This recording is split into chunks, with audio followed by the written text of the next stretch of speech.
안개비가 하얗게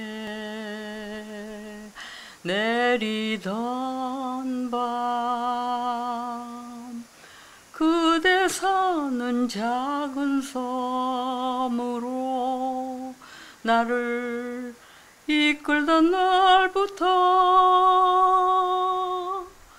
그대 내겐 단 하나 우산이 되었지만, 지금 빗속으로 걸어가는 나는 우산이 없어요. 이젠 지나버린 이야기들이 내겐 꿈결 같지만, 하얀 종이 위에 그릴 수 있는 작은 사랑이여라. 잊혀져간 그날의 기억들은 지금 빗속으로 걸어가는 내겐 우산이 되리라. 그대 내겐 단 하나 우산이 되었지만, 지금 빗속으로 걸어가는 나는 우산이 없어요. 이젠 지나버린 이야기들이 내겐 꿈결 같지만, 하얀 종이 위에 그릴 수 있는 작은 사랑이여라. 라라 라라라라라라라라 라라라라라라라. 잊혀져간 그날의 기억들은 지금 빗속으로 걸어가는 내겐 우산이 되리라.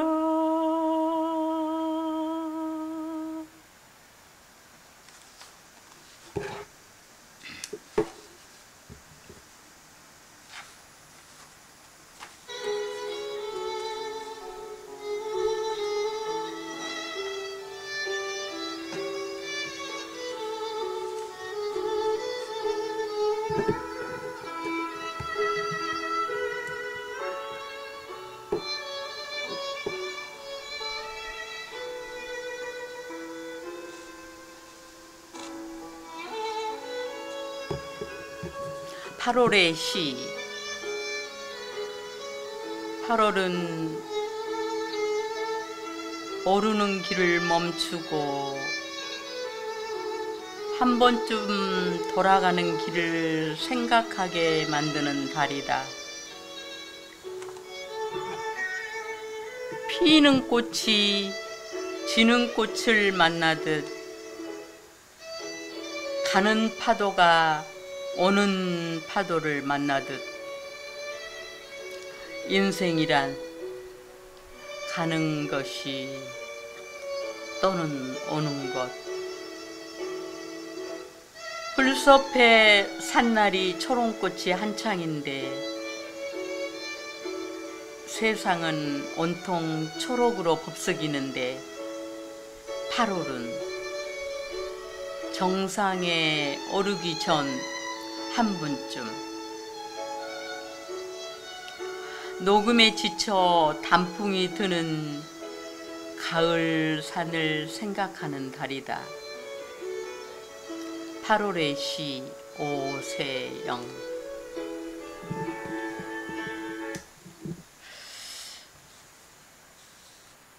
안녕하세요.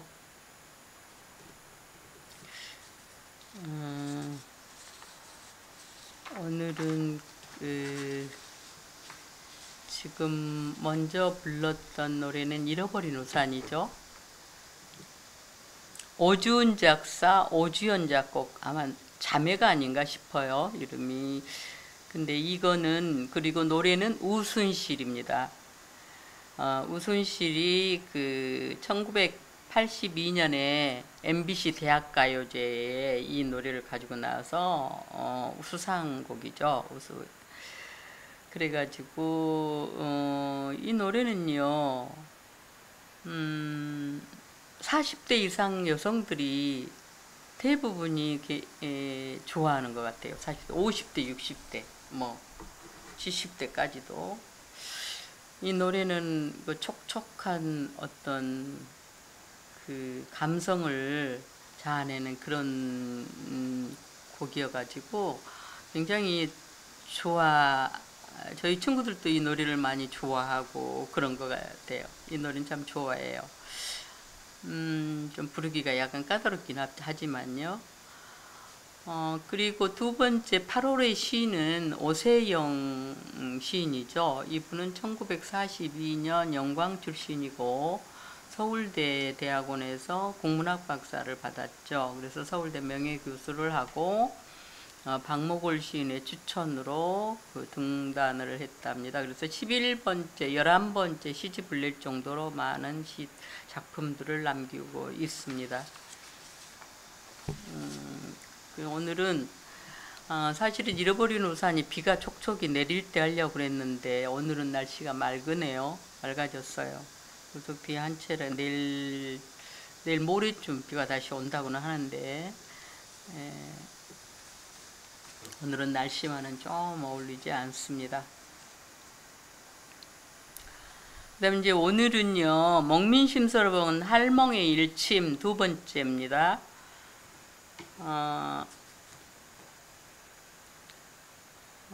제가 이제 첫 번째는 강아지빈이 연년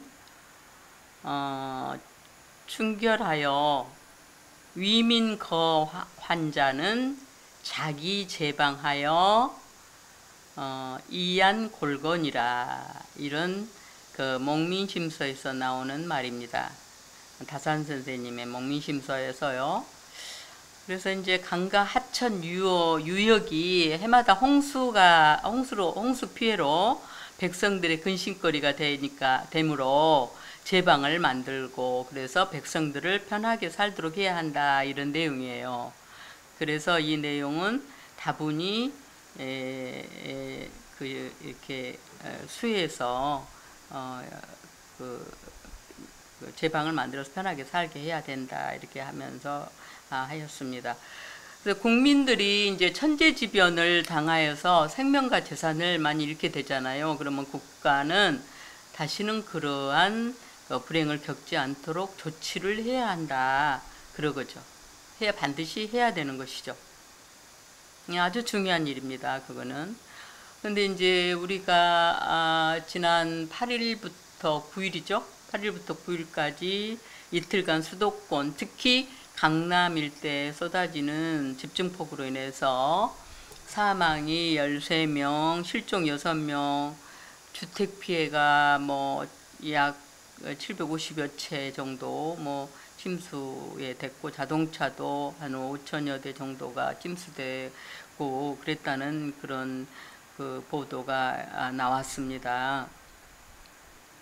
그래서 이제 언론에서는 80년 만에 수해니 폭우니 115년 만에 폭우니 그러니까 불가항력이었다, 그러면서 힐도 치려고 하는 것이죠. 그렇게 이제 호들갑을 떨고 있었는데, 실제 그 집중 폭우는요, 사실 2, 3년 만에 언제나 와요. 전국적으로 내렸고, 피해 전국적으로.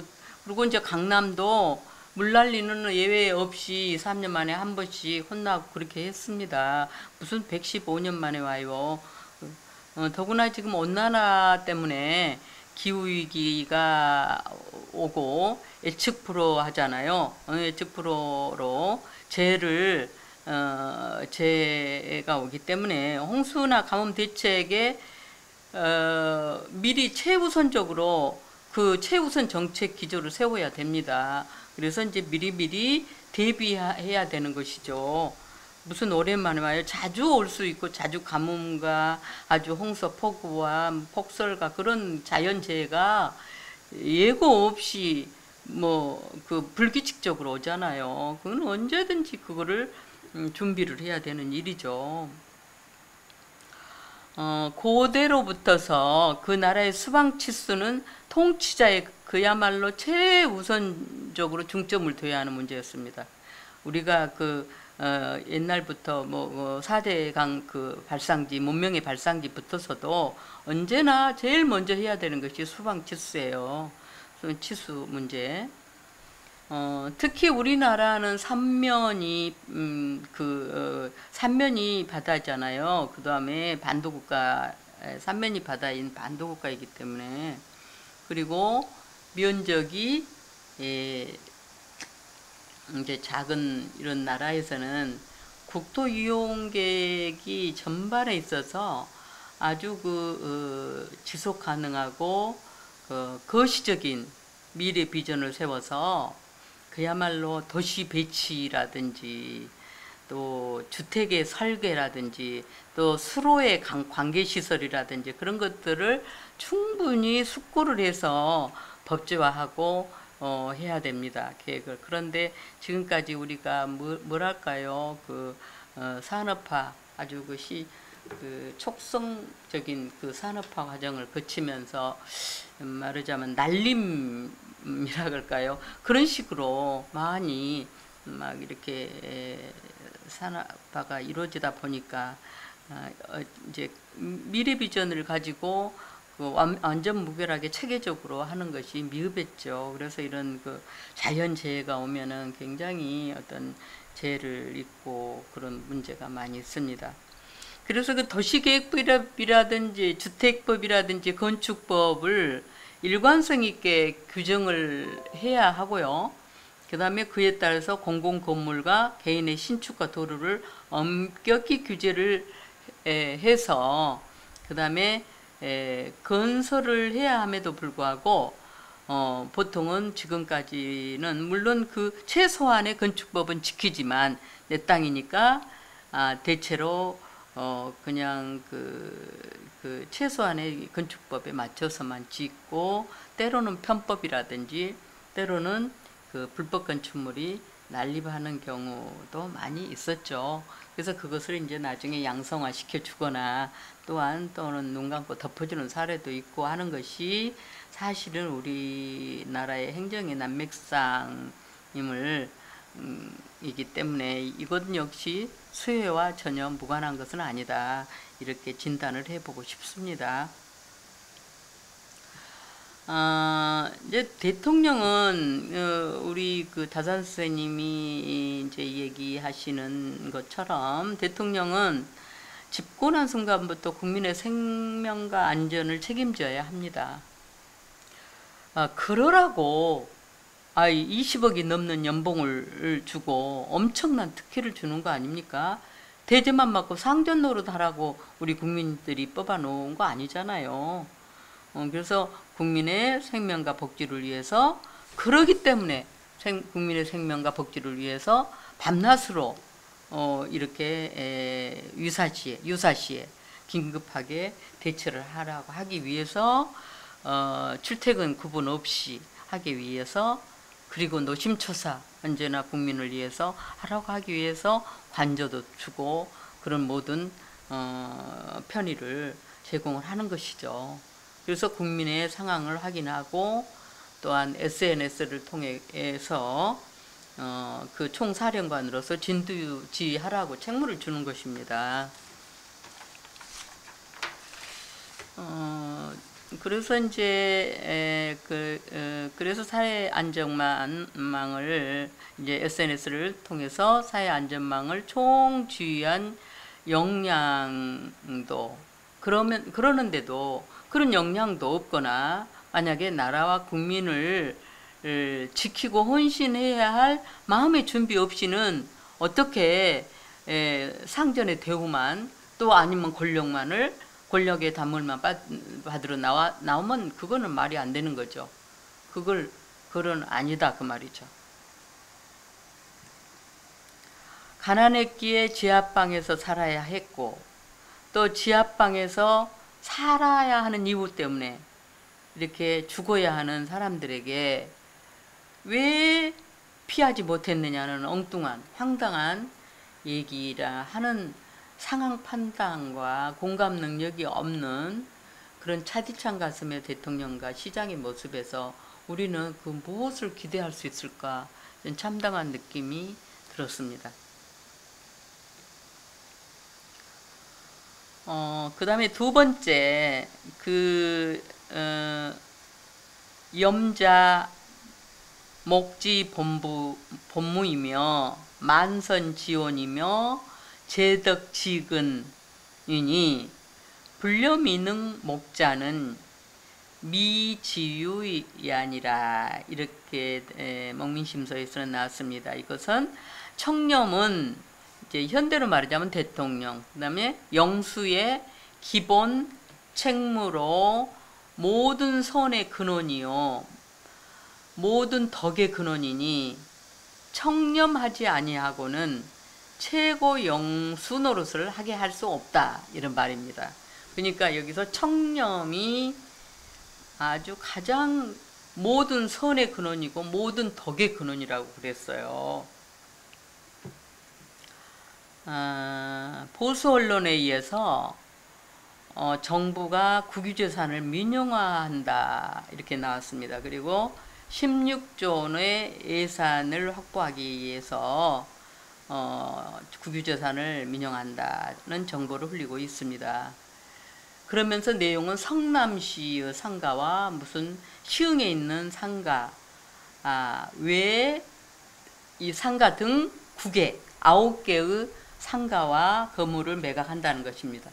그런데 말이죠. 매각한 건물 9개 중에서 6개가 강남에 다 있어요.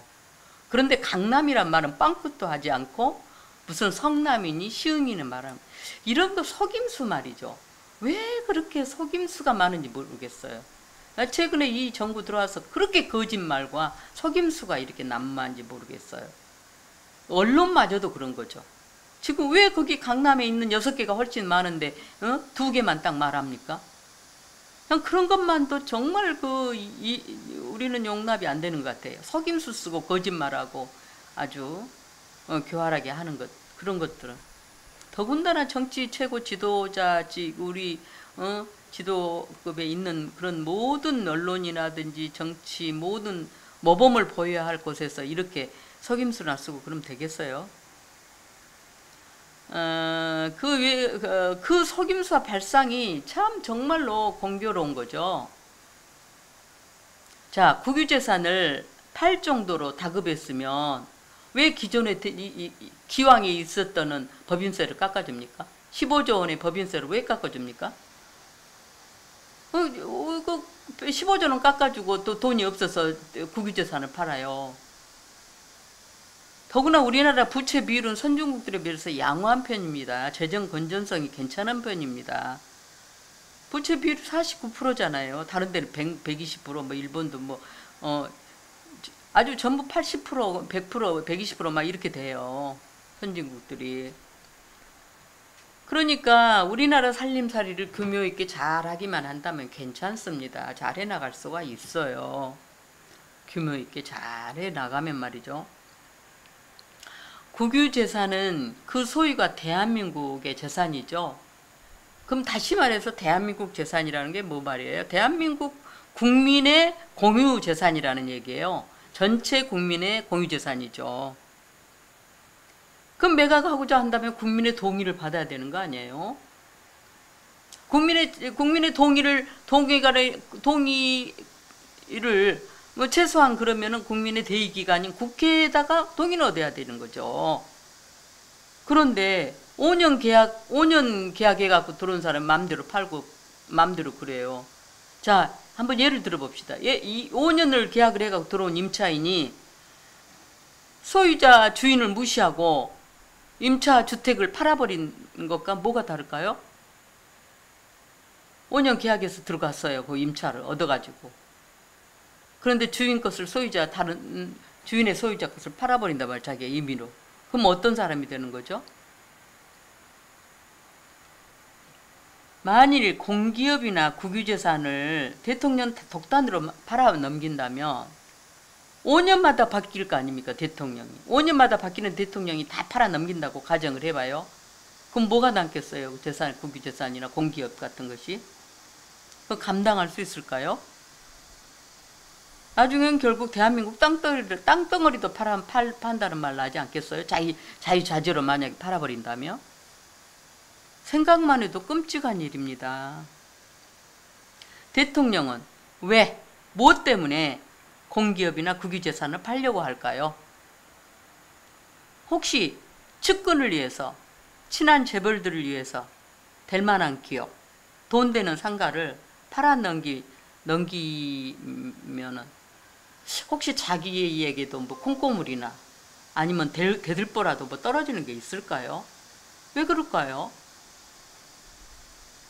자, 그리고 이제 만약에 재산을 평가를 하고 팔아 넘길 때 감정을 넣을 거 아닙니까? 자기 아는 사람한테 평가를 하고 감정평가를 할 거 아닙니까? 그러면 그거 제대로 쳐줄까요? 국유재산? 눈 가리고 아웅하는 그런 형태로 진행하는 거짓된 지금 사태. 지금 작년부터 벌어지는 이것은 전부 이렇게 국민들을 속이고 눈 가리고 아웅하고 이런 것이 정말로 그것이 너무 정말 말이 아닌 것 같은 느낌을 결국 헐값에 팔아지겠죠. 헐값에 팔면 어떻게 될까요?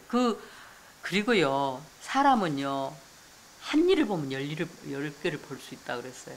하나를 보면 10개를 알아요.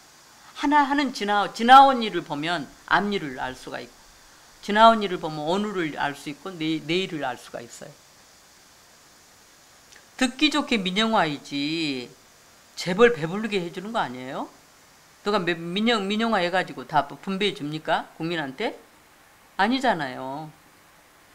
그렇게 민영화라는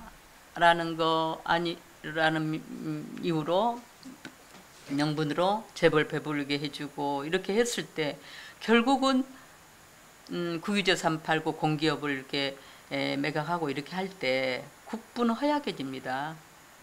그럴 거 아니에요. 그리고 복지 강국은 멀어져 가는 거 아니겠어요? 여러분, 이거는 막아야 합니다.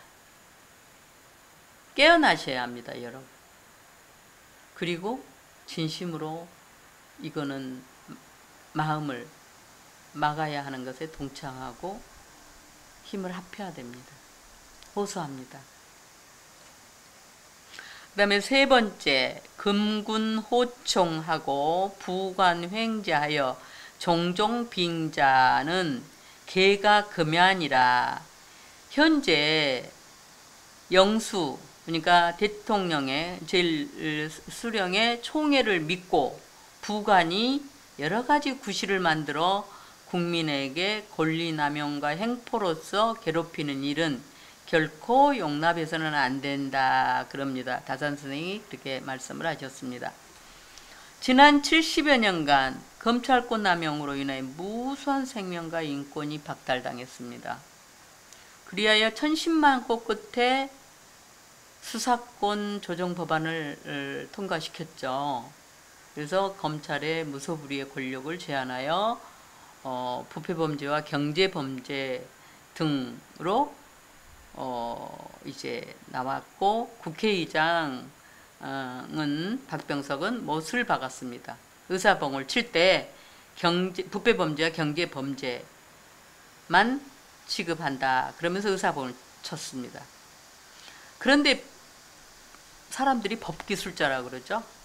한동훈은 헌법과 법률을 무시한 채 대통령의 명령으로 시행령을 만들어서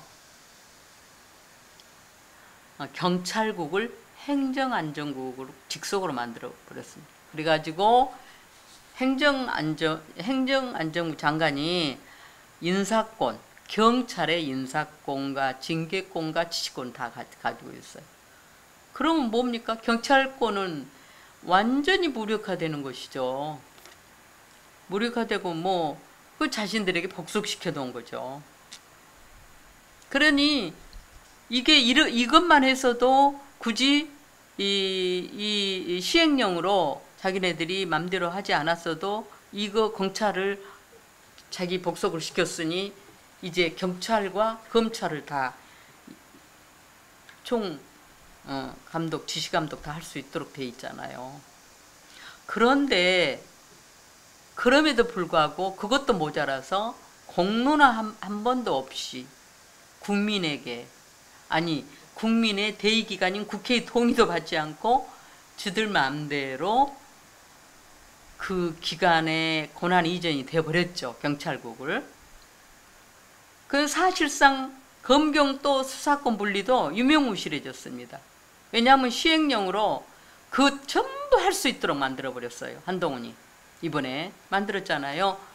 어떤 것을 가지고 부패범죄와 경제범죄 등만 취급한다. 그 등자 하나, 등. 민주당에서 등신 같은 거죠. 왜 등자를 넣습니까? 등. 중에서 시행령으로 만들어야 된다고 해야지. 등. 그러니까 그걸 이용을 해가지고 전부 자기가 수사권에 터치 못한 부분을 다 터치하게끔 만들어버렸어요. 한동훈이.